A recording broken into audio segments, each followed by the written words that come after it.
আসসালামু আলাইকুম প্রিয় ফেসবুক ফ্যান ফলোয়ার্স। আসলে আমরা যদি এই প্রকৃতির সৌন্দর্যকে উপভোগ করার জন্য যদি বাইরে না হয়, কখনো সৌন্দর্যকে উপভোগ করা যাবে না। আর নিজ নয়নে না দেখলে কখনোই আপনি বুঝতে পারবেন না যে সৌন্দর্য কি জিনিস।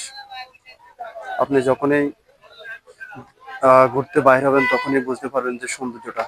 আপনার পিছনে যে দেখতে পাচ্ছেন ধোঁয়া, এটা আসলে আহ নিচের নিচের অংশটুকু পাহাড় থেকে নিচের দিকে ধোঁয়া মনে হয়।